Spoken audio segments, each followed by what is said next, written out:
Well, welcome to Monday Musing, everyone. Yes, Sam does spy on a Monday Musings. Is my voice okay? Because for some reason Sam thinks it's got too much bass, but maybe it's my voice going, I don't know. But anyway, somebody let me know. And in the meantime, while somebody's going to let me know if I sound okay, car going past, then I will catch up on the chat and see who's in the chat. Right, okay, so Reaper28 is in there, Martin Milligan is in there, Marty Milligan, sorry, I do apologise. They were in nice and early, keeping the chat warm for me until I came along, and then we were joined by Orc Boys. Hey Orc Boys, how are you doing? Oh, I tell you what, the scroll messes up every time. Surreal is in the house. Hey Surreal, how are you doing? Cliff Leonard, hello. And who else have we got? I'm just Reaper28. I'm sure I've mentioned you. Derpibus Maximus is in. Oh, and well, that was the crowd for a while, I think, by the looks of things. But then, just in the last few minutes, Ralph Hummel has joined us. He's not happy because he's got a bunch of painting to do. No, building to do, haven't you? I think as you're not into the building then. But we'll talk about that later. Gabriel Priest is there. Hey, how you doing? What else have we got? Or should I say, who else have we got? Let me see. Crikey, the chat's crazy tonight. Coleman is in the house. Hey, Coleman, how you doing? And boo. God, so many people tonight, or at least so many comments. Actually, God, the people were making each other coffees, virtual coffees. Al Kirkham is here.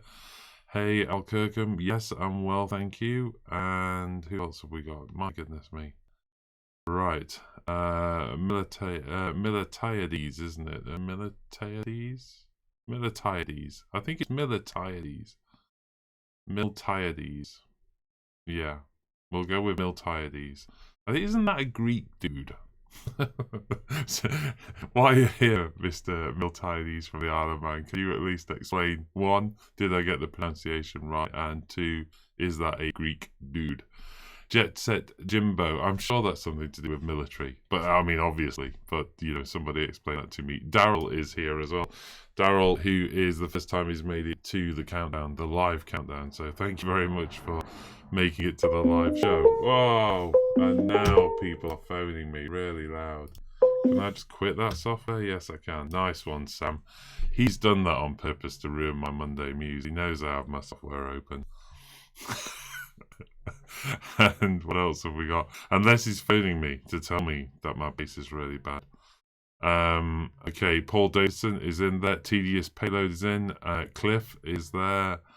Oh, Sam is in. Emperor of Denmark. Hey, Emperor. Oh, no. I wish I could stay, but I've got to go to work. I was quite excited for a minute there, mate. Listener, hey, finally, my Cadian army has arrived at the post office, picking it up tomorrow. Awesome. Great stuff, Cadian army. Lots of fun. Acharya is in. That's the official correct pronunciation of Acharya from now on. We have been corrected. Vicious Fishes is here. Madus Wargaming is here. Who else? Wow, Void 72. What is Madus? It's all about the base. Thank you very much. Your voice is very Barry White. You do sound deeper. Maybe it's because thank you for the subscribe, Madus. Thank you very much. Maybe it's because I'm closer to the mic, maybe, or I've moved to the mic closer. Apologies if it's too bad. Is it too bad? Let me know if it's too bad. You sound deeper and the sound has a hacking sound. Oh, is that bad? Phil, you're doing a Barry White impression. Barry White, no treble. Help me, dog. Right, let's see. I'm just going to check something. Excuse me. No, that's all good. So I have no idea why that's not working. Or rather, why that's got too much. Let me turn that down a bit. I don't think there's anything I can do about that. Filters, maybe? No, there is a noise gate on there and a noise suppression, so let's just minus that. Yes, and minus that. Yes. Close. Let's see. Has that made the sound any better? Okay, let's see what we've got now. I've taken all filters off and stuff, so Phil Singh can't get enough of your love, babe. I'm not going into Barry White songs for you. That's from Furious George, and Steve Smallworld says hi, and Kenny Bickerton says, even more of a baritone while I paint some ultramarines, fine with me. Reaper's shouting out for Sam. Phil Hate is here. Hi, Phil Hate. How you doing? Sing it, Barry White. No. I am Greek on the Isle of Man. Very close pronunciation. Miltiades. Miltiades. Miltiades. Okay, I'm gonna go with that. This is what Phil will sound like after anesthesia. Yes, this is my. What if this is just Phil's normal voice? He's been on healing before. It could be true. And Palace has joined us as well. Sounds like you're dropping frames. Okay, let me just check my output. But oh dear me. Well, it would be correct, wouldn't it, if I'm having technical issues just before my operation, wouldn't it? So, oh dear me, that does sound bad, doesn't it? So yeah. Oh no, yeah, that's just me. That's what I sound like in my own head. Apparently my stream status is good, so we'll push on and we'll see what happens. I hate it when you get up to get something and forget what it was after taking 3 steps. That's my entire life. It's surreal. That's my entire life. I'm constantly getting up, reading comments out. I forget what I'm doing as soon as I read a comment out. What's tonight's show about? Well, providing the sound lasts, the stream lasts, and all the rest. This is my last Monday musing before I go into hospital tomorrow. I'm hoping it will be a swift and pleasant journey. And then I should be back on form, which means one of two things. If I'm back on form, that's great news because I'll be a happier person. But also, it means we might be able to get some more shows in, or at least some longer shows where I'm not fidgeting around after 60 minutes and saying, right, I think I need to go lay down now, which will be good for us all, won't it? I wonder if it's because I've got a bit of a cold. Maybe I've got a bit of a cold. So, senior moments for everybody in the chat right now. Tonight's show, I wanted to talk a little bit about Necromunda. Pretty excited by that. We've unboxed, put a video up on the YouTube channel. Just going to turn that off. I am cooking in here. We built the models, and we're just about to start painting them. And when I say we, that's myself and Jack. Jack is doing the Goliaths. I am doing Escher. The models are monumentally amazing. That was a mouthful. Yeah, absolutely check them out. The scenery is cool. It's really nice. We'll be having a look at some of that as well. What else has been going off this week? I've been working on my Gene Stealer Cult, following Elster Nation's How to Paint Phil's Gene Stealer Cult guide, which was really nice. So that's gone well, and oh dear me, I don't know what's going off with my voice, but I don't think it's sexy, and sexy phlegm is not really. When has that ever been sexy? But thank you. So yes, I've been painting my Gene Stealer Cult, and that went surprisingly well. I was sat down for like an hour and managed to get sort of 12, 14, 8, 12 models done in the space of an hour. So definitely the How to Paint Phil's Gene Stealer Cult guide by Elster Nation was really, really useful in getting that done. So very pleased with that. I've still got a tray of Tyranids to do. I've got 6 HQ dudes. Well, we'll have a look at it in a bit, actually.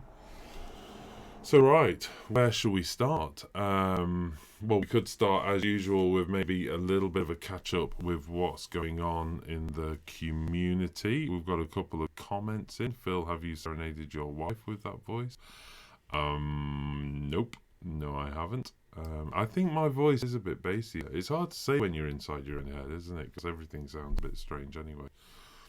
Sing this. No, I'm not going into chocolate salty. Although that would be a song for Sam, wouldn't it? Paul Collier says, hey everyone, I've just got in, finished a 12-hour shift, so happy for his life. I hope your back is feeling okay tonight. It's a little bit sore going into the hospital, pretty excited, gonna get fixed, I'm sure. So, but thank you for asking, Paul. Void72, trying to get me to sing the chef song. It's not going to happen. Why haven't you changed your name to Al Ancient? I'm confused. Why has he got a really deep voice? Ancient Al, I think maybe. Daryl says, I got to see the models firsthand yesterday. The Goliaths are massive. They would make amazing Khornate cultists. Yes, they would actually. I'm also pretty excited to see what will happen with Gene Stealer cults with Necromunda as well. So I'm pretty excited about that. And I hope they enable us to do cool stuff like that. Get in the bubbler power, Phil. Okay, you're saying you want me to get off the chat. 2 dislikes. What in the world? They happened before the show even went live, Acharya. So my fans were out there diligently hitting the dislike button before we even got going. Any update on the forum image hosting? Yes, it's still not working. It is with them. In fact, strangely enough, the vendor sent me an email today asking for more changes to the server, of which the hosting people are having a look at that now to see if they're willing to do it without compromising security. So I will keep you posted. I'm hoping we'll have something by the end of the week is what I'm hoping for. Yes. Would that be the chocolate salty song, said Paul? Yes, it would. I've got a distinct impression the chat has gone a little bit off the rails now, hasn't it? So, Empress, I'll watch over you. Thank you very much. Tabletop Ops says, Phil, do you have a Tyranid army separate from your cult army? If so, is it more close combat or gun line? Okay, yes, I have a separate Tyranid army. It's about 3,500 points, I think, of which they were all painted in the space of 2 weekends. It was a bit of a mental stint I did back when I was young and healthy and driven. There was some painting done in the nights as well in between the 2 weekends. Is it more gunline than assault? No, it's definitely not more gunline. It's more assault driven. So the vast majority of what I've got is a whole bunch of Hormagaunts. I've got a whole bunch of warriors. And, yeah, I'm trying to think. I didn't go with any of the big sort of Exocrines and stuff like that, the big shooty stuff or anything like that at all, really. I've got a few of the shooting units, don't get me wrong, but they're certainly not gun lines. I kind of always, in my mind, the Tyranid army I wanted was a fast, hard-hitting swarm. That whole idea of just, them swarming over the gun lines, the enemy gun lines just charging in until eventually they're over the top of the barricades and then it's all over terribly swiftly. That's how I imagine my Tyranid. So that's how I play them. And it's a lot of fun. I'm pretty certain there is a Tyranid showcase on the YouTube channel. So if you want to check out our YouTube channel, and then you should be able to see some of my Tyranids in action, because I've got a feeling I did a Tyranid showcase when I finished my Red Terror. I'd done a custom Red Terror. And I was pretty pleased with it, so I did a showcase for the army, and I used iridescent paint as well. So that was the other thing that I'd done with them. I'm trying to think whether it actually is on their showcases. So there is a section here on showcases. Just give me 2 seconds, I'll have a quick look. Let's just get the desktop up while I'm looking. So here we got Craft World Iron Jaws Word Bearers. There you are. So there indeed is my Tyranids. So somewhere in all of this you will see they are. You will get the idea. That's what my Tyranids look like anyway. So they're cute, aren't they? They don't really fit any of the new Hive fleets, but I think I can get away with one of them. But I'm not quite sure which one it is I can get away with, but I'm sure they're pretty close. They've got this sort of metallic blue, metallic purple thing going off. This is my Red Terror actually. So that will give you an idea, sort of a purpley red, blue. Yeah, I've no idea what colour that is, to be honest. Because I'm colourblind, I can barely see any of that. Okay, so I hope you find that interesting anyway. What else have we got? Cliff Leonard says he's changed his account to counter the dislikes. Thank you very much. That's why we need the forum, so you can have a place full of this off-topic nonsense. Agreed, probably. I always allow 15 minutes at the start of the show for off-topic nonsense, and we're at 9:15 now, so I think we're pretty much there. And reading down the chat, it's definitely gone a little bit crazy. So, Paul Collier says, who's entered for the chance to play me Wargaming guys at Warhammer World? Well, I have actually, and I put a comment up on the Facebook page, the Wargamer Online Facebook page, community page that is, asking people to pop along and like and comment as well to maybe boost my chances. I'm not sure whether they'd want another channel on. I mean, not that we are tiny compared to those guys, so it's not free threat, but I can see them more wanting just, if you like, a member of the public as they would see it, playing it, the one that wouldn't necessarily be in the interest of another channel. But who knows? It'd be fun to play against Matt. He's got a very interesting play style, so I would really enjoy that. And hopefully by Friday, I'll be in a good state to walk as well. So I have commented, and hopefully, you never know, if enough people pop along there and say, oi, give Phil a game, you never know, he might do. And if my back's really terrible, we could always send Sam, and then it would be a major battle of salts, wouldn't it? Furious George says, do you find Tyranids harder to store and carry than other armies? What do you use? We know Sam is unofficially sponsored by KR. What about you? I got Sam on KR, I think, officially. All of my Tyranids are indeed in KR cases. What is the most difficult one to store? It's probably gargoyles, although they've done custom gargoyle tray and it does work. But gargoyles are so spiky and bits keep breaking off them. I wouldn't say that's a fault of the case in terms of storage and transport. It's more to do with just trying to extract the model from the case. But yes, the rest of my Tyranids are in KR cases, but I have to say I cheated a little bit. I cut out, particularly with the gaunts, I cut out some of the dividers. So rather than have like 4 or 5 boxes in the tray, I cut the dividers out and had a slot.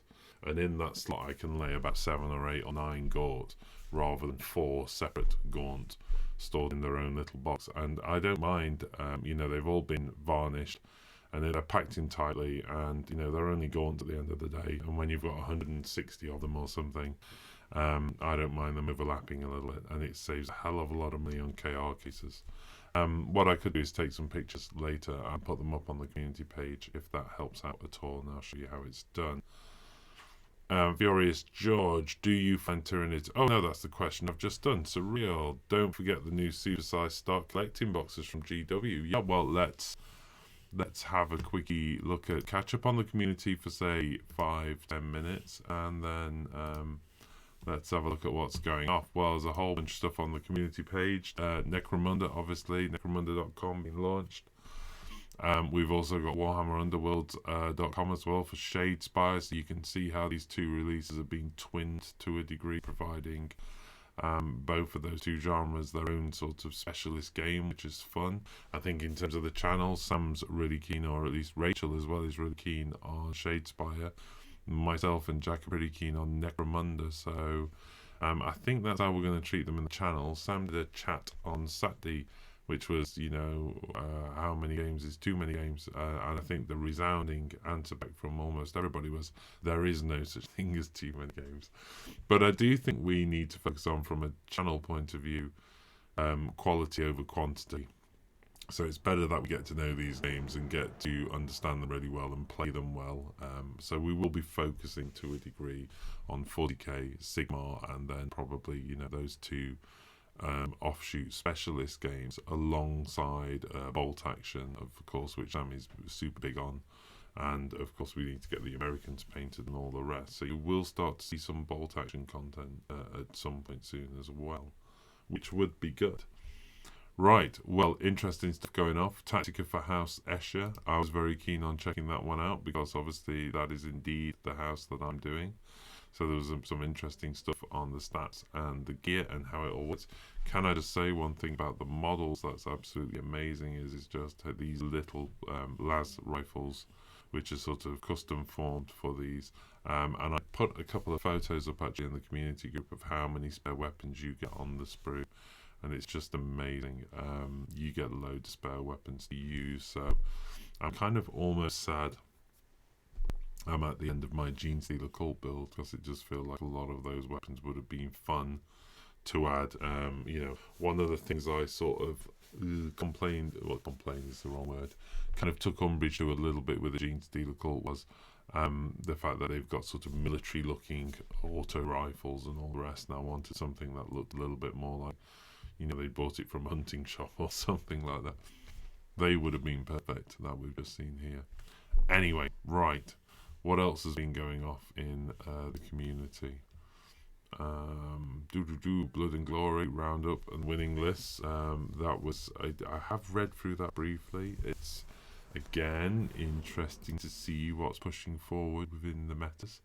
So and also we're seeing our friend Rory as well getting featured quite a lot in some of this content, which is nice to see as well, because he's a lovely chap. So yes, there he is. Look how happy he is as well. Him and Sam go back away actually, and I think he used to be a customer at Sam's shop, I think is how they met, but I could be wrong. They may have known each other longer than that. Also, Peachy is now featuring on Warhammer TV painting tutorials as well. And for those of you who are fans of the WGO channel will probably remember Sam posting a picture up embraced between Duncan and Peachy, because he knows both of them from back in the day as well. So I think it's nice to see Peachy on the channel as well. He's got a great sense of humour. I've only met him briefly. Sam knows him a long time. But he's quite a funny guy as well, and some of that is definitely coming across on the content that we've seen so far on Warhammer TV. So if you've not checked out any of the PG tutorials / comedy videos about the holders, then do check out his stuff. It's good fun. Right, okay, couple more questions come in. Wargamer, so this is from Tabletop Ops. Having seen some Tyranid bat reps and read the Codex, both assault or gunline armies look viable, just means I have to buy more Tyranids. Yeah, they certainly do. I had a delay on my Codex, like many gamers. There's been a bit of a delay, hasn't there, with the Codex, which was a little bit frustrating for everybody. I do have my digital Codex now, but I even had a delay with that. I foolishly, and I say foolishly, I pre-ordered the digital Codex, and for some inexplicable reason then what happened with my devices, it decided I owned it and wouldn't give me the option to download it even after the pre-order date expired. So I had to appeal for a refund and then rebuy the item, and then interestingly enough, because I appealed for a refund, it wouldn't let me rebuy the item for some reason. So I had a whole bunch of stuff. So I've only literally just managed to get hold of a copy of the Tyranid Codex. I've read the front page, and that was it so far. The Johnsonator is joining his evening, Phil. I hope everyone here has gone and given you a like on Facebook for any Wargaming Friday game campaign. Yes, I hope so too. I hope so. Thank you very much. Tabletop says, oh, where do I give Phil the like? Let me see if I can find that. So there was a bunch of people. Here we go. So Mini Wargaming on their own Facebook page, or with their own Facebook channel. Oh, bless! Look at that, so cute. Put this post up 4 hours ago. So they're at Games Workshop, Warhammer World, etc. And basically asking if people were around on Friday for a game. So I cheekily put a little comment in saying, got a bit of an operation, but should be good for Friday. So yeah, definitely be up for a game. And lovely people have been popping along and seconding that vote as well, trying to get me a game against Matt. I wouldn't. Let's face it though. Somebody, I think it was it? Somebody said, oh, here we go. It was Mo. Defo give for the game. Would be interesting to see the two metas collide. Yeah, that sounds. Let's face it, I would get utterly thrashed by that guy, but I would no doubt have a smile on my face at least.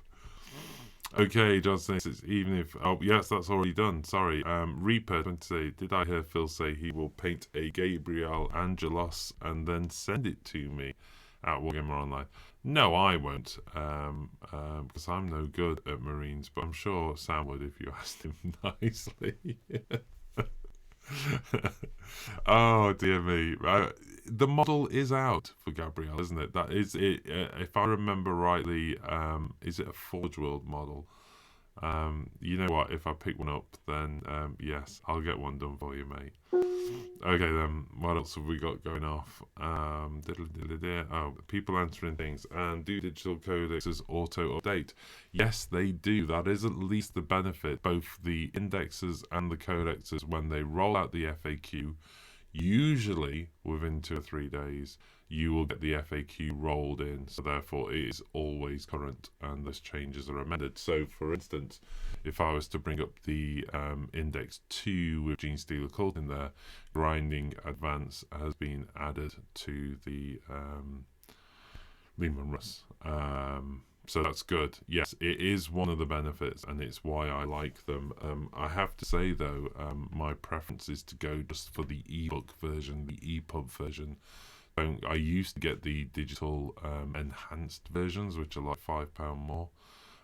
But to be honest, because everything's been simplified in 8th, you've got a choice now on the page layout. It basically says, you know, this is this unit and here are its special rules. And on the enhancer version, you have to click with your finger on each. Can you click with your finger? You have to tap, touch, tap. We'll go with tap. You have to tap with your finger to bring up a little box which tells you the rule. That's the enhanced experience. Or you can just have the standard EPUB version where all of that writing is listed side by side. And is much easier just to read in one single glance. So right now, I think Games Workshop need to give some thought about what they mean by enhanced. Because from my perspective, the user experience that you have in the enhanced versions is diminutive at best compared to just actually giving people the information right up front. So, just love the comments, Reaper. Thank you very much. Reaper's now pushing Sam to paint him a model. There's no point in pre-ordering digital. There was. It's a very slight and almost pointless one. Usually, they used to release the digital codexes at midnight on iTunes. So if you hit pre-order, you didn't have to be awake waiting for it to become available for then you to hit download. My internet at home, as you know, is dreadfully slow. So in the past, I hit pre-order. So when I wake up in the morning and do my morning stretches, I can look down at my iPad and find that my Codex is activated and downloaded automatically. And it saves me waiting the 15 to 25 to 30 minutes for a simple ebook to download via the normal network. So yes, there is a little point, but it's not a big point. Right. Ralph Hummel is indeed followed with the EPUB version as well, and they are great, and I agree with you as well. Tero says, I read that in 2018 we get 4 more gangs, nothing said about the rest. Hope not Forge World have any part in those. Hope not Forge World have any part in those. Yes, Forge World have indeed announced, of course, they have released a model, haven't they? So let's just go back to the community. And maybe we should try and stick a little bit to the conversation around Necromunda, seeing as though what it's about. So we have at least posted on the 13th, coming soon, a Beastman in the Underhive. I think it's interesting that they followed up, at least at this stage, quite quickly with a release of Necromunda. It certainly gives you a sense that you are going to see Forge World releases. I had heard a rumour, and I think the rumour was driven by a comment that was made on one of their own live shows. You know what, my voice is going. And on that show, they had mentioned that if the plastic models, or if the game wasn't to be a huge success, then gangs would be moved over to resin and released by Forge World. I hope not. Well, I hope it's popular enough to support all of the gangs with plastic models, to be honest, because that would definitely be my ideal. To be honest, I like Forge World resin. So really, it's more about price. £25 for 10 models is just a sheer bargain, particularly at the quality we're getting as well. Still, this is a good-looking model, and somewhat better than the original. Dare I say that? because, of course, Necromunda has a very well and long established fan base. And for those of you who have been fans of the channel right from the start of all of this, you'll remember my views on managing change. And certainly we are seeing, I think, some resistance, some unhappiness with the change over to the new system. For me, I'm a newbie. I'm new into this game, so I played Necromunda once or twice or thrice when I was young. I barely have any memory of the game at all. So I had a set. I've still got some of the bulkheads in a box in the loft. I may even probably have some of the actual original release game somewhere up in the loft. I've definitely got a box full of bulkheads. I remember that. Again, at one point I was almost going to use them for 40k scenery and decided not, because I thought somebody somewhere may want those bulkheads. I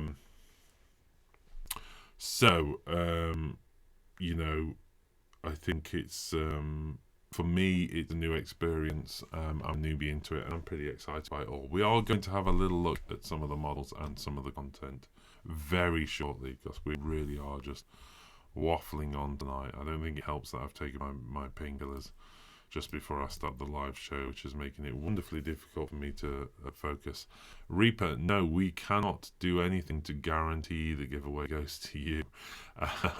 If you've done your comments, then you are entered and you have an equal chance like everyone else. Even though, Reaper, you know we love you to bits.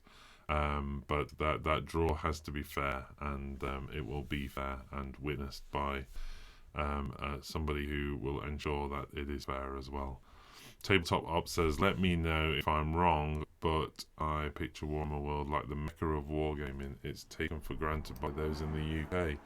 I think the closer that you live to it, the more you take it for granted. We are about a 45-minute drive away from Warhammer World. On a good day, the junction on the M1, yes, we have a motorway down the middle of the country, and we, wonderful people in the UK, called it the M1, because it was our first one, and it pretty much is one of the main motorways down the middle of the country. And the junction that Warhammer World you have to go off to get to it is notoriously bad in that area. So sometimes it can take an hour, sometimes we can be there in 40 minutes, to be honest. Do I take it for granted? No. I'm still wide-eyed and giddy every time I go there, to be honest. But it is nice to be able to just, in theory, pop to it. And I have done that. I have just drove up to Warhammer World just to pick a Forge World model up before. And I've walked in, run straight to Forge World shop, picked up the model and walked straight back out without looking sideways. So I try not to do that. I try to go up there and enjoy the experience. And a big part of enjoying the experience up there is definitely Bugman's Bar. I absolutely love it in there. It's brilliant.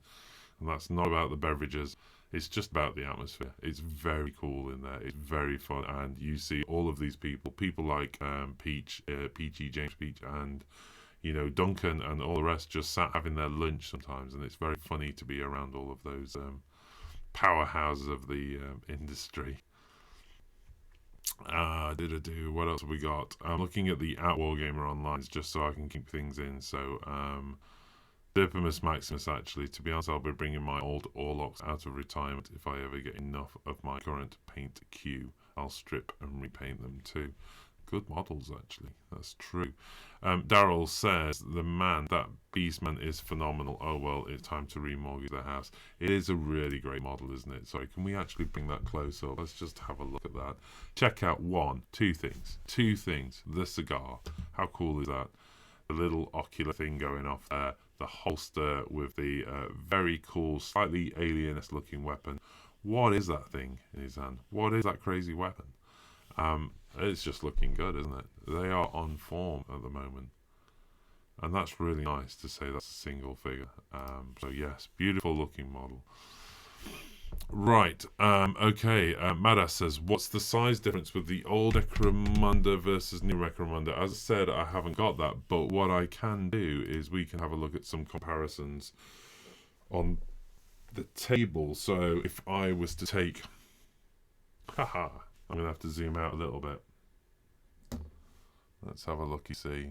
There you are. So, this is one of the House Escher and as you can see there, that's just been black primed with a zenithal grey highlight. The whole styrene stuff, which I love that as a primer. So as you can see, that's the model. I'll give you an idea of scale against, well, let's have a look at a couple of things. I can't give it you against an old Necromunda model, but I can put it alongside, say, a Imperial Guard, which admittedly that is Imperial Guard. The only thing different is the head, of course. So let me just see if how's that looking. So can I get them almost side by side?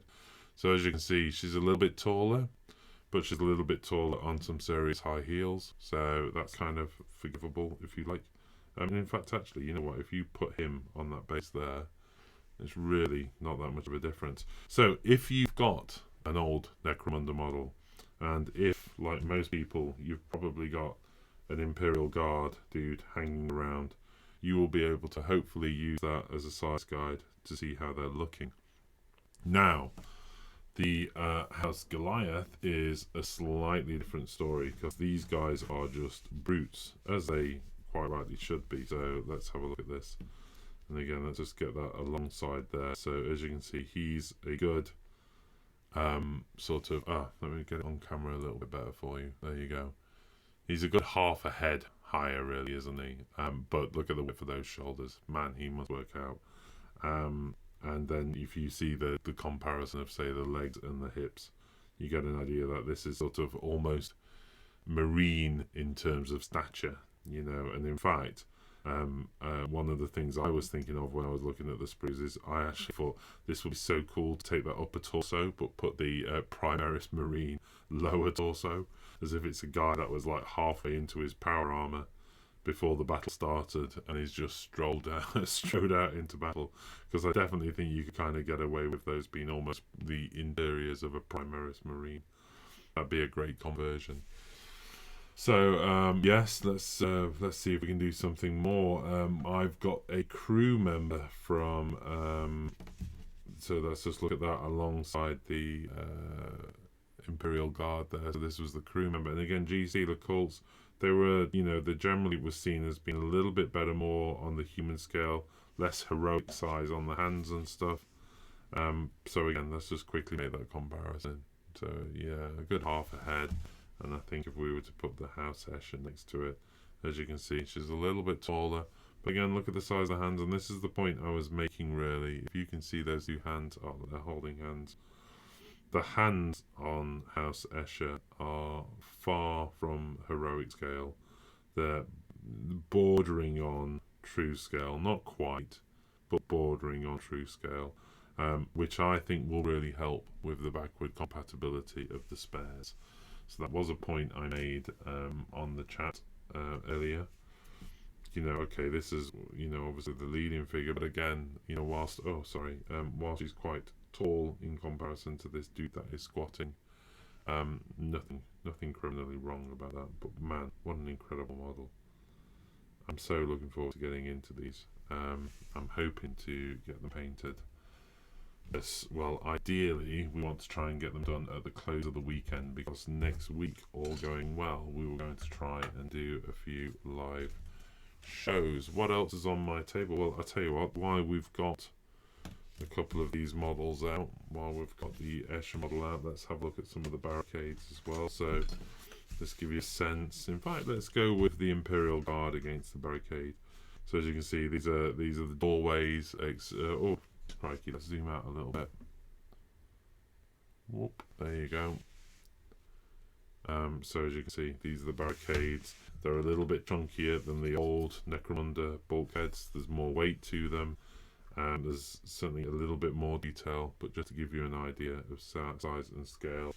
And I think from I do have a ruler somewhere. Maybe this will be a slightly more useful to if you're planning your scenery out. Really got to zoom out again. Has that worked? So okay, it's 9.5 centimeters, 95 millimeters by 61 millimeters high. So that's definitely, I think that would still be compatible with Zone Mortalis. if I remember rightly, the gap on zone mortalis is between 95 and 100 millimeters. So you'll certainly be able to drop those bulkheads down. There's some really clever little things going off with what's inside the set. So you've got these little treasure chests with some of the weaponry, and by the way, you get one of those spare on the sprue. That is such an amazing weapon. And they come with lids, so obviously, you know, treasure and the rest can be revealed. But also they flip over and you get ammunition you can drop into these crates. I think they kind of look like some kind of melter bomb charge, so that's some kind of crazy booba trap, isn't it? And again, so they can flip over and reveal things inside the crate. So these are lovely little bits of detail. By the way, absolutely love that handle. Yep. Everything should have a little round handle on at some point. This is fun, and I'm sure you know everybody's seen this by now, but Weird Beastie popping out of the crate there, which is cool. And yeah, even though I flipped through the book about 8 times, I still haven't discovered what that is. Somebody tell me. Crikey. Oh, no, here we go. Right. So that was a long answer to what do the old ones compare like to the new ones. Hopefully you found that useful, at least if you're planning on using spares and or getting. So the old minis were all on 25mm round base. I think the Goliaths are on 32. Well, we've got the bases here. You are absolutely correct. Let's just get these out.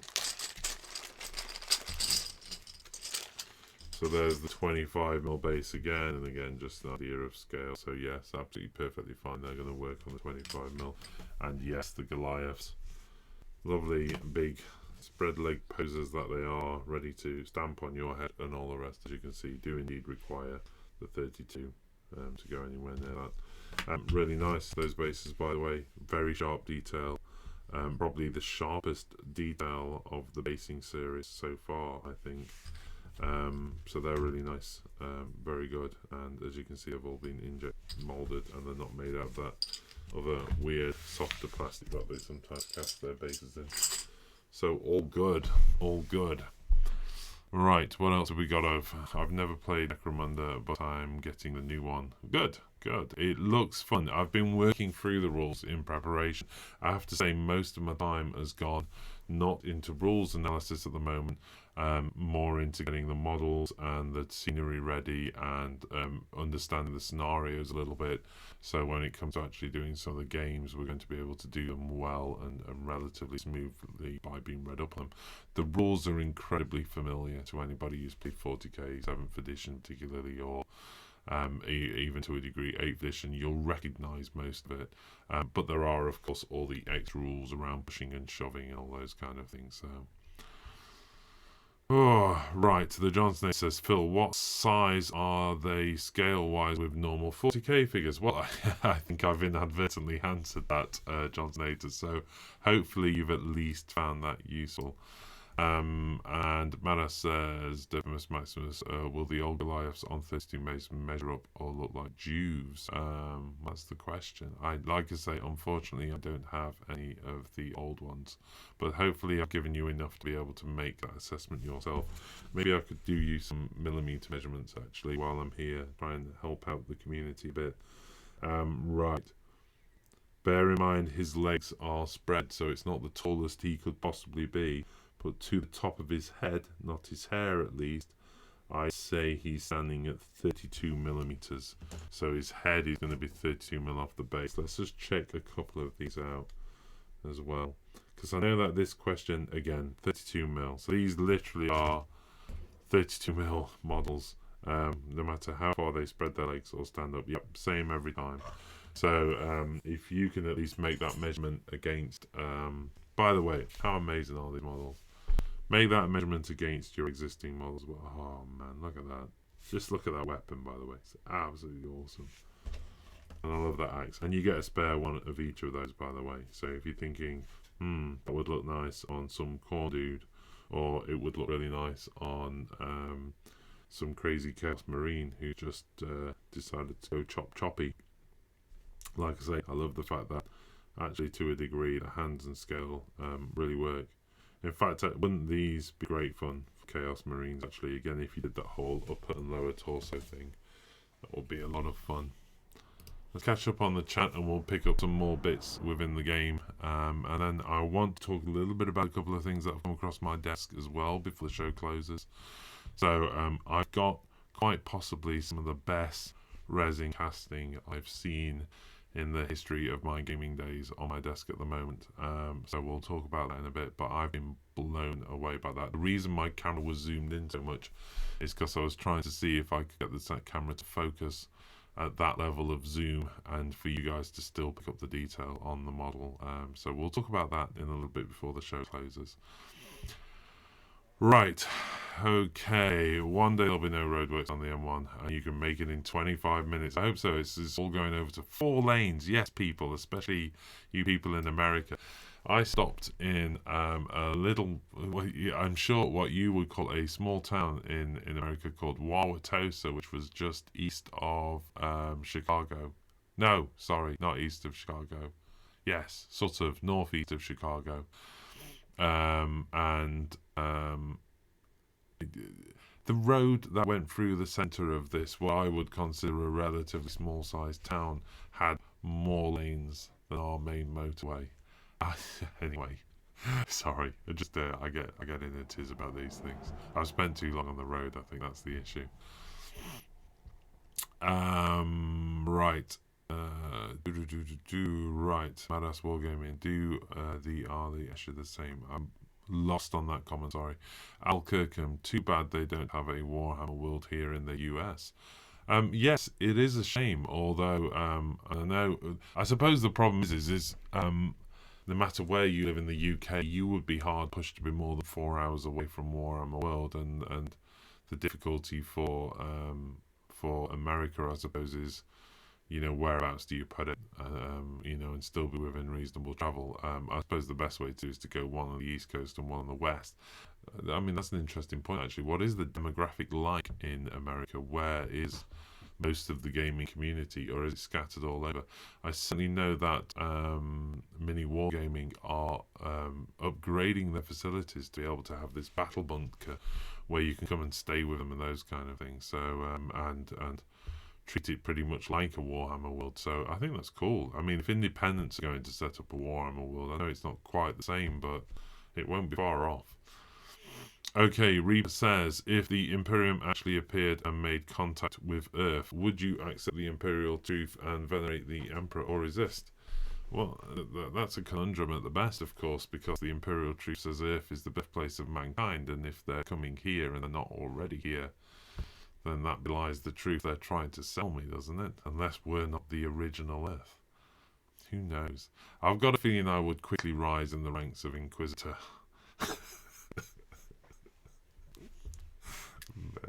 Yeah, maybe not. Okay, right. Scott says, Mad Max big time. Yes, beautiful. They do feel very Mad Maxy. Those Goliath gangers are just perfect also for my Kill Team game, plus also converted Goliath truck. Yes, that's the other thing. The Goliath truck, of course, lends itself wonderfully to this game, doesn't it? And as you know, I've got a bunch of those things.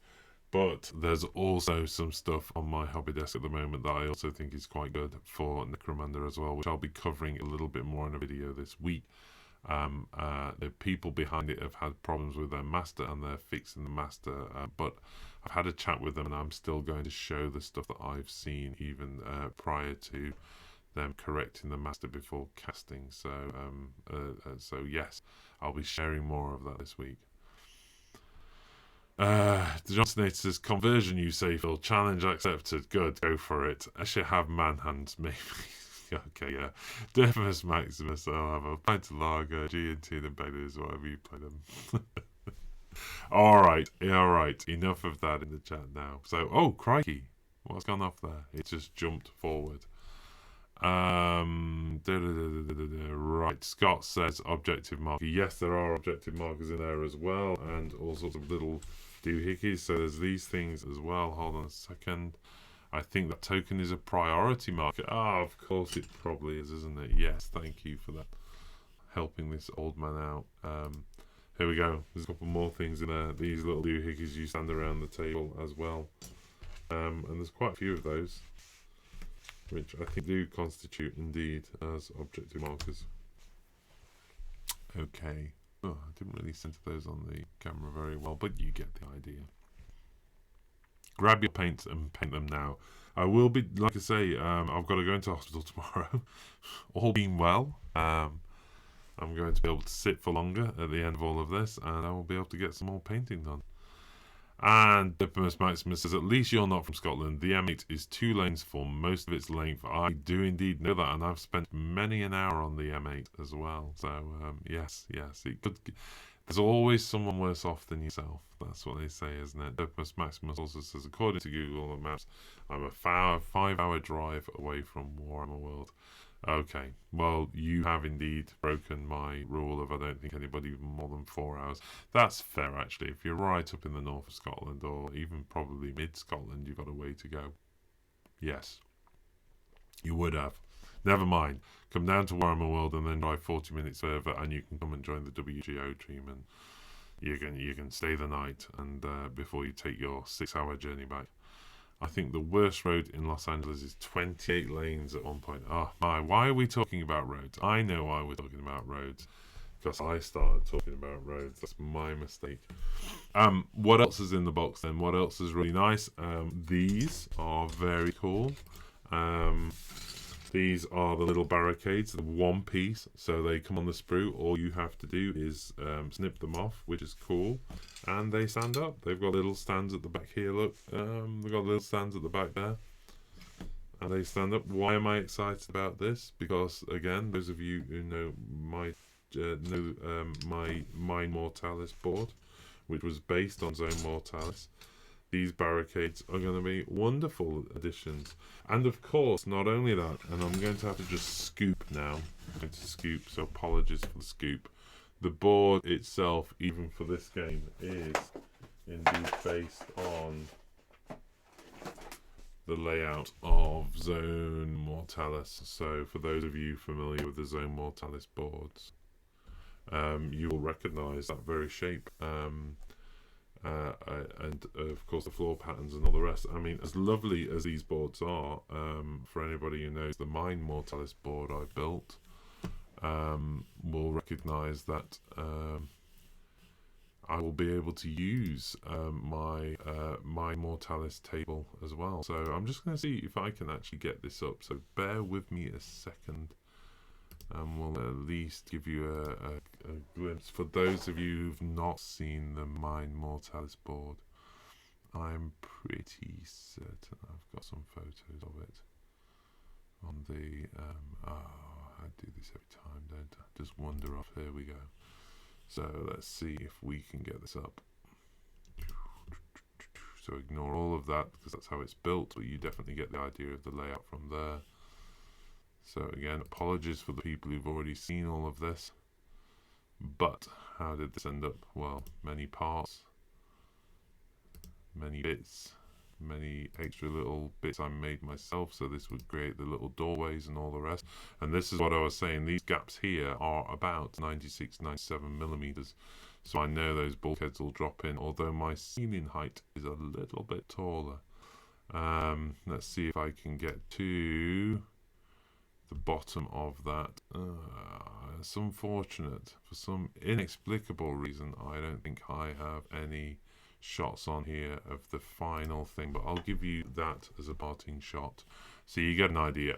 This was before weathering and a whole bunch of stuff, but it's going to be, I think, quite fun for the channel to play the Zone Mortalis game on those boards rather than the cardboard ones. I'll do some of the cardboard ones anyway, but if I was to jump back to that, you see this little sort of T section here, then, and go back to the desktop, that is actually, of course, that board there, because I based all my layout to mirror how the Zone Mortalis boards work.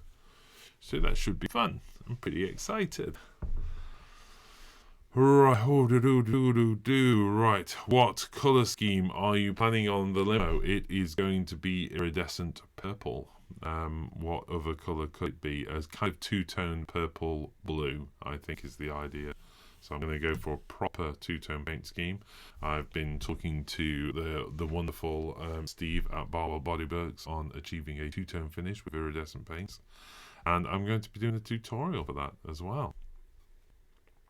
Furious Judge says, you don't know how lucky you are. It takes me 30 hours to get to Warhammer World and a few $1,000s. That is indeed rather appalling. But, you know, should you ever try and make it over, Scott, at Furious Judge, we could probably at least save you a few pounds on accommodation, maybe. We could at least try, can't we? We can try. What else is going off then? Right. So where am I at with Necromunda? Well, I wanted to just, like I said, in the video, I just wanted to have a quick chat of my first impressions of it. First impression so far, you get a lot for your money, definitely, for people questioning the value of it. It's a very complete game. There is the 20 models that come with the gang, but also a fairly decent amount of barricades to go with the cardboard. Would it have been nicer for them to provide the 3D version of the game? Possibly. But all of that construction can put people off. If you want a quick board game, a crossover board game, and you're having to construct wards and clip bits of card and create height and walkways and all the rest, nope. That's like Mousetrap. I had very little interest for Mousetrap because even setting up the board was boring. So I like the fact that you can get your little cardboard tiles out and put your bulkheads on, woo, to represent where the doors are. Put your barricades on, woo, to provide shade, and then just use common sense to decide line of sight and all the rest, and to create a game. And I think it means you're playing fast. So I perfectly understand the decision they made to go that direction with it, and I'm pretty happy with it. I think it's good value for money. The box is a pretty weighty tome of fun. When you take into account the cards, the boards, the scenery, the 20 models, which are exquisitely detailed, then I have no complaints whatsoever. I'm just going to bring one more model up at the moment as well, and let's just zoom in. I may have gone too far. Oh, no, that wasn't bad. There's a delay you see on the preview of this, so if you always wonder why I struggle with that camera, I've got a 2-second delay before my actions. I just wanted to point this out, if I can find a cocktail Z. So just to give you an idea of the detail, this little lens / eye patch here is a separate piece that comes with the hair and wraps around the face. So as you can see, it's actually clear of the face. I mean, it just gives you an idea of the level of detail in these models. It's just utterly incredible, wonderful. And these last pistols with the sweatback handle, but that's not the name of it, hilt, whatever you call it. Somebody correct me. But the little last pistols with the little tiny packs, absolutely amazing. And let's just take one of those las rifles I was talking about. Make sure I've got it right, and you can just see that's such a good looking weapon. Amazing. And again, I'm going to have a lot of fun with this hair. I want to go very punkish with it. I think I've seen a question that says, what colour scheme am I going with? I'm pretty much going to go with them as on the box, and which is on the channel with I think Duncan or Peachy. I think it's Duncan showing you how to paint them.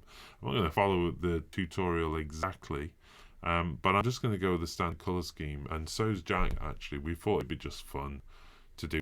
I doubt Escher is going to be my final gang. I want to see what gangs come out, and then I'll want to develop my own gang and stuff like that. These two gangs will be about getting it into the game and providing guests who want to play games a gang to use and those kind of things. But so for me, I'm quite happy just to paint the standard colour scheme at the moment. Right, Paul Collier.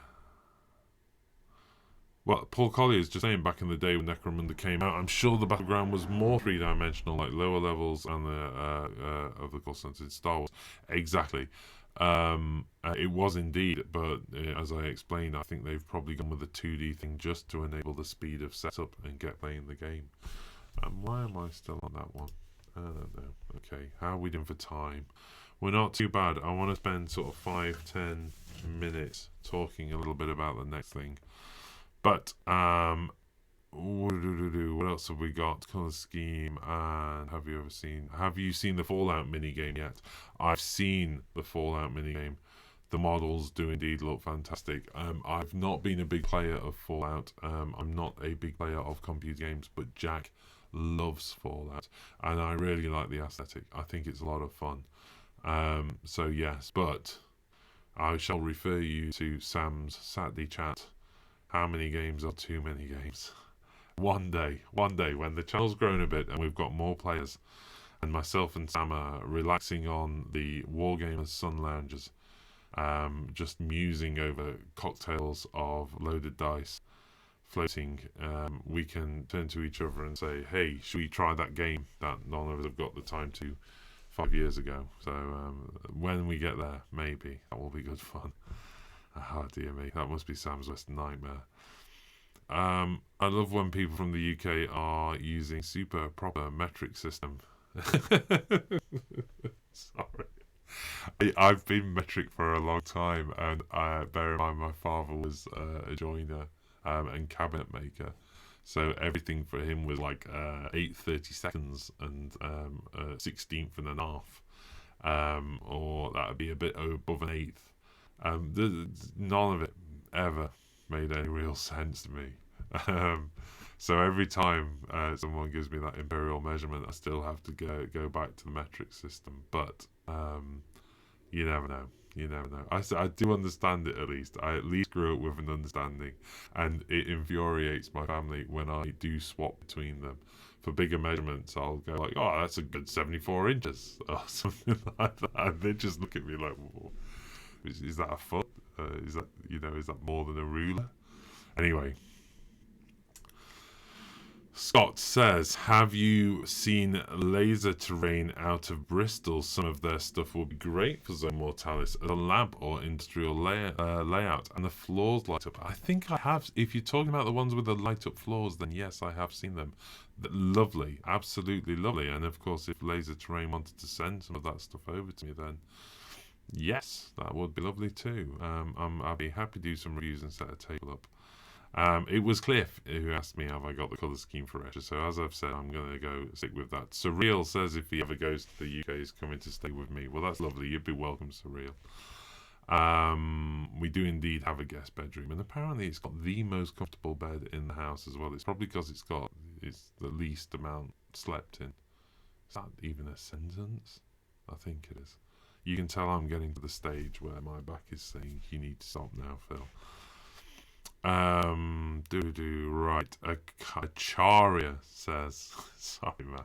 I'm just going to emphasize that pronunciation now because we're so good we've got it right.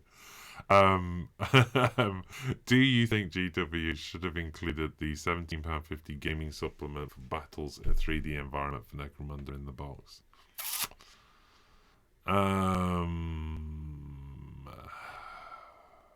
It wouldn't have hurt, would it?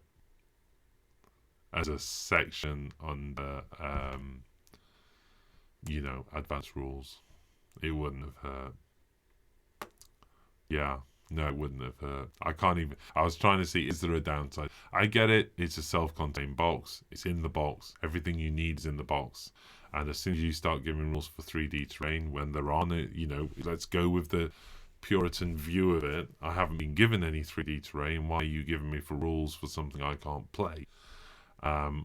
So I understand, but yeah, it wouldn't have really hurt, would it? It's just a few more pages on the book, even if it had been £5 more on the box as a whole. But again, if they'd have had to resort to that, then it's £5 more for a bunch of rules that you don't actually have any terrain to play it with. So I kind of get it. They've gone through this stage now, haven't they? Of like the Tyranid Codex, the Shrikes have gone. You can no longer play Shrikes. You can still use the Index to play the Shrikes, though. So I'm not upset about that at all, even though I've created 3 units of beautiful Shrikes.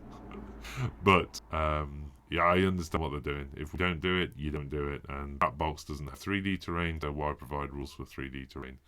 Simultaneously, externally, you can buy 3D terrain, so why not have external rules for 3D terrain? But it wouldn't have hurt. There we are, too long an answer. I thought they did, and there were many, many gangs. This is Paul, and I'm not quite sure what he's referring to there. Yeah, the big plastic. Okay, so he's talking about the beginning one. Yes, and indeed, the rulebook actually talks about, the new rulebook talks about the various gang families and all the rest. So you will see the anatomy of a hive city. You see how the city works. It goes through the world, and then it goes through the houses of Necromunda. And you've got the great houses, and then you have the clan houses, and it explains all of those houses, and then it goes into, of course, House Cawdor, Delac, Escher, Goliath, Orlok, Van Saar, the Merchant Guild. That's all in the book, so we know the direction it's going to go, which is brilliant. Okay, Palace says, while I think it's great value, the fact that it's a board game puts me off. If they release the main rules as a standalone book, then I'm in. Shame, as the minis look great. Yeah, that's going to be, because so far from what I've heard, the main rule book isn't coming out as standalone, which is frustrating, isn't it? I don't know how long that decision will stand, or whether it's even true. So we'll see. I understand that. The expansion book gives you the rules for tabletop 3D games. Yes, exactly. But does it give you standalone rules to go from right up, or do you still need the main rule book? I don't know. I heard you need the book from the box and the expansion to play 3D. Well, there you go. There's some debate going off. So, okay. So Daryl needs to head off for an early shift in the morning. Best of luck with the op. Wishing you a speedy recovery. Thank you very much, Daryl. I will not be far behind you. But before I go, I just want to talk about a couple of things then. So, a couple of days ago, 4 days ago, Rob Alderman, who's an old chum of both mine and Sam's, we go back away, and he used to be in the GW store when I first got back into the hobby. He has his own business called Hysterical Games.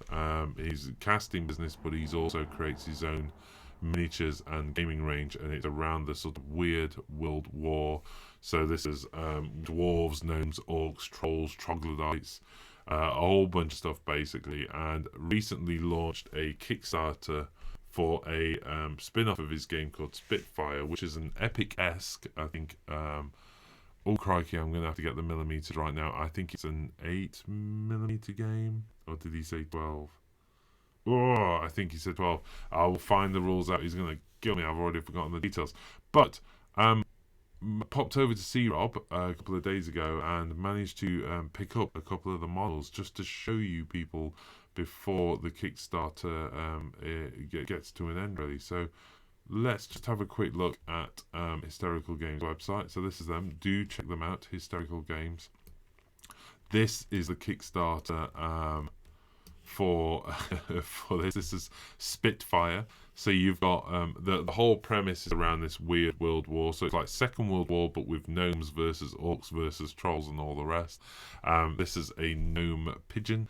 You have a dwarf Kampf Condor, which is a transport, so you can see the little dwarves lined up on the back there. You've got an Orc Defier Wyvern Fighter, so again with the little gun system and the pilot. There's the Gnome Pigeon Bomber.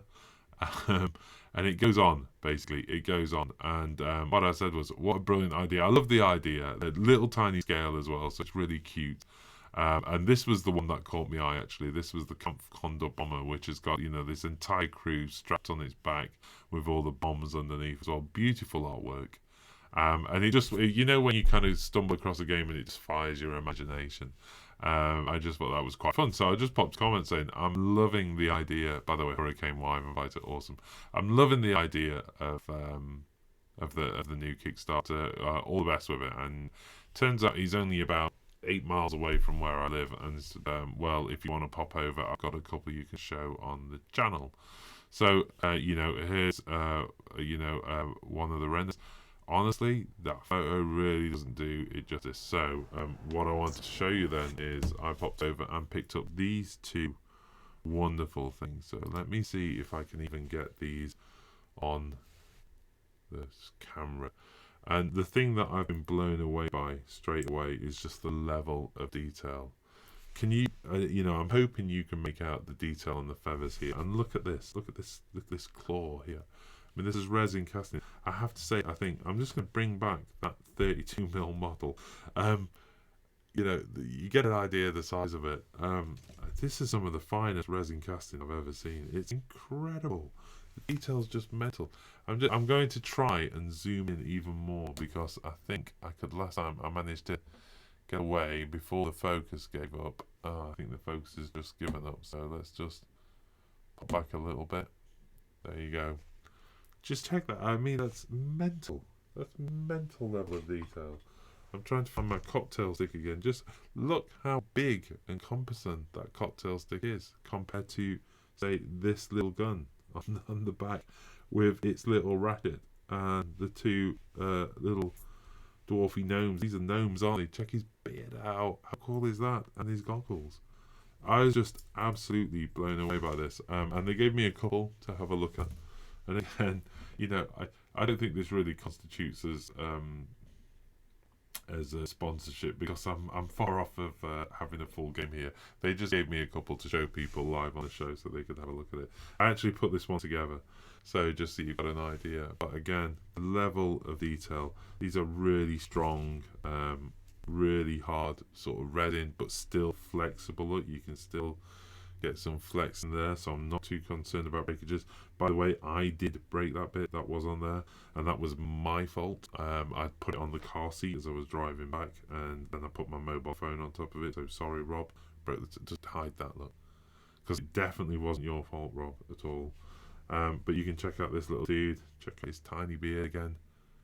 It's just amazing. So, if you fancy checking the Kickstarter out, you can find it listed and linked through Hysterical Games website anyway, so do pop along and check them out. If you fancy, if you think it looks like something for you, then give it a support. I'll do a bit more of a review of them anyway, because they're such cute models. Let me just get that back up. And but the thing I've just been blown away is the sheer quality of that casting as well. That is, I was going to say Rob is a talented chap, but he's got a couple of guys working for him there as well, possibly more. There was two there when I was there. And they definitely know what they're doing. Wow, just blown away by it. But it's also a fun-looking game. It just looks like a bit of a laugh, and I can just I like the aesthetic of it, and it's quite chuckle funny game. So yeah, check them out if it looks like your kind of thing. The rules are available, I believe, on the Kickstarter as well. The Kickstarter rules are. Well, the Kickstart rules are, but of course, you know, he's talking about following it up with full rule books and all the rest. And of course, that is essentially an epic scale version of, you know, his the main game, which I think there was a link there. So if this is Spitfire, we did okay, somewhere down here. Oh, of course, no, I can't find it. So you get an idea. These are the full scale miniatures. From the Hysterical guys, and let me see if I can find. There we go. He gave me a couple of flyers as well, so I'm just gonna hold one up to the camera and flip it over so you got an idea. Is that gonna work? There you go. So this is Panzerfaust, which is a sort of, I'm guessing 28mm scale, but because I'm really bad at this, I didn't really ask Rob. I was too excited to do those little flying dudes up. But I'll do a bit more research. I might do a video later on them. But like I say, if nothing else, the man deserves a pat on the back just for the quality of those models and sculpting, the quality of the casting as well. Blown away.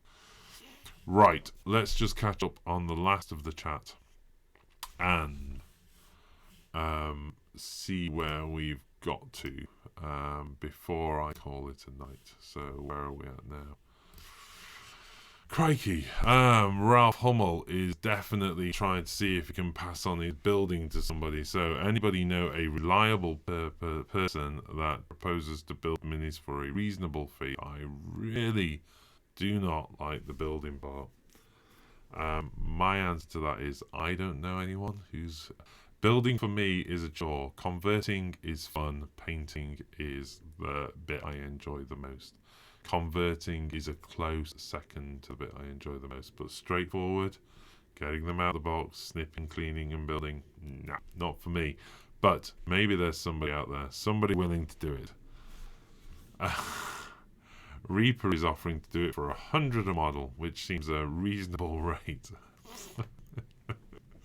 Right, okay then, what have we got? Anything else going on in this on a whole bunch of stuff?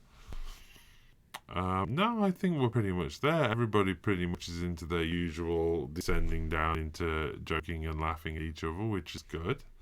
And Reaper says, you should sell minis that look like you in power armor. Isn't that the Caradron Overlords? Maybe. Maybe. One of these days someone will mention dwarves. That was me, is it? Do I look dwarfish, really? Yeah, okay. There's a bit in there, isn't there? There's a bit of dwarf in me, I suppose. Certainly from a mentality point of view, I like to consider myself a craftsman. Right, Tedious Payload says, I love building and magnetizing. Wow. Magnetizing. You know what? I actually quite enjoy magnetizing when you really nail it. When that model just clips together, and if you get it absolutely right as well, you can't really tell that it's been magnetized. It looks like it's been built and stuff, so I do like to get that right. Isn't there a Phil Ogre mini for Blood Bowl? Yes, there is indeed, although it's officially for Gore Ball. So if you would look up Gore Ball or check out the present Wargaming, Wordforge game rather. Check out Wordforge Games. There's a link actually on our website. Or at least Crescent Wargaming it is, in which case you can track your way back to Wordforge Games. So if you were to check out in the hub, we've got the partners, and you can check out the Crescent Gaming Consortium, which will at least give you the details of Wordforge Game, and you can look up things like Gold Ball and all the rest. Check them out on Facebook and all the rest. So yeah. A couple of little announcements for the website.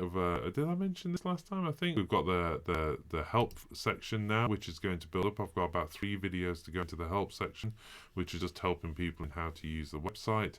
And of course, as we talked about, the hub is up and running, and there's going to be a whole bunch of new videos getting entered to the hub over the week. Actually, I think I've got about 10 more videos from Ulster Nation, and I know that the rest of the channels as well have been working really hard, so I expect to see a bunch of new content going into the hub as well.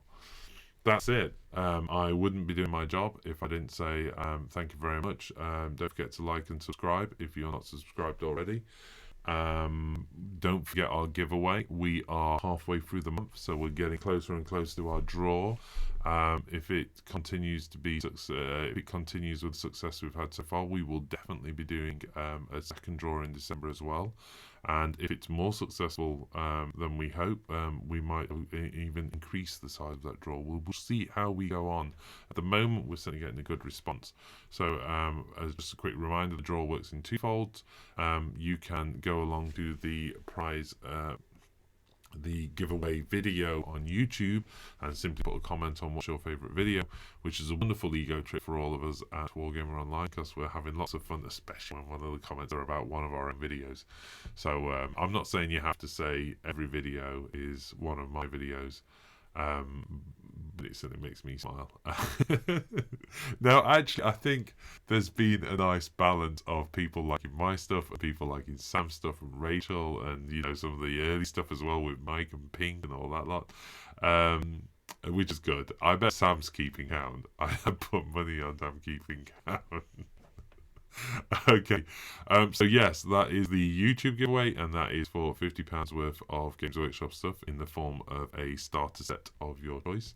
And then for premium members, so as long as you are a premium member come the end of this month, you will be automatically entered into the giveaway draw for the premium members, and that is £100 worth of Games Workshop stuff, £50 for a starter set, and £50 model of your choice.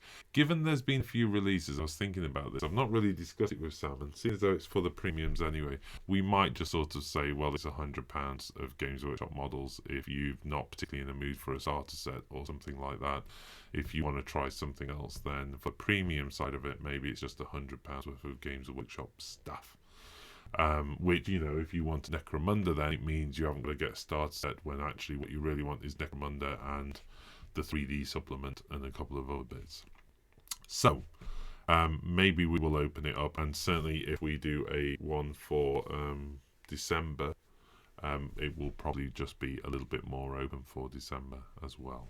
So that's it. I think that's me done for tonight. I'm sorry if my bass was too low. I didn't mean to be bassy, and I think it was a connection thing, but we'll see.